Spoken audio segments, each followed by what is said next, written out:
অনেকদিন ধরে আপনারা কমেন্ট করে বলছিলেন যে আমাদের চ্যানেলে ল্যাপটপের রিভিউ কেন আসছে না, তাই আজকে চলে আসলাম আন্ডার 30K বাজেটের দুটি ল্যাপটপের রিভিউ প্লাস কম্প্যারিজন ভিডিও নিয়ে।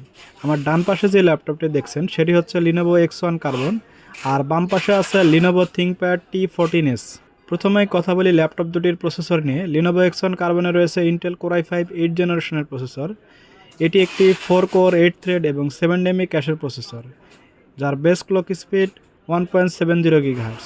অন্যদিকে লিনোভো T14s এ রয়েছে AMD Ryzen 5 Pro 4650U মডেলের প্রসেসর, যা 6 কোর 12 থ্রেড এবং 11 এমবি ক্যাশের একটি মোটামুটি পাওয়ারফুল প্রসেসর, যার বেস ক্লক স্পিড 2.10 GHz। প্রসেসরের দিক থেকে বলতে গেলে লিনোভো থিংকপ্যাড T14s এখানে ক্লিয়ার উইনার। এই ল্যাপটপ দুইটি দিয়ে আপনারা ডে টু ডে কাজ, ডিজিটাল মার্কেটিং, অফিস ওয়ার্ক এবং হালকা ভিডিও এডিটিংও করতে পারেন। তবে গেমিংয়ের জন্য ল্যাপটপ দুটি খুব একটা আইডিয়াল নয়। এবার কথা বলি র্যাম এবং স্টোরেজ নিয়ে। দুটি ল্যাপটপে রয়েছে 8GB র্যাম এবং 256GB SSD। তবে লিনোভো থিংকপ্যাড T14s এর র্যামের স্পিড হচ্ছে 3200 MTS।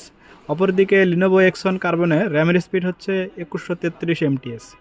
ডিসপ্লের কথা বললে দুটি ল্যাপটপে রয়েছে 14 ইঞ্চি IPS ফুল এইচডি ডিসপ্লে, যা দেখতেও বেশ শার্প অ্যান্ড ক্লিয়ার।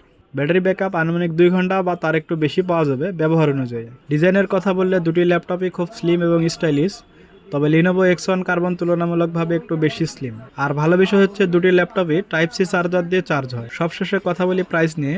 এই দুটি ল্যাপটপের প্রাইসই সেম, মাত্র 29,000 টাকা।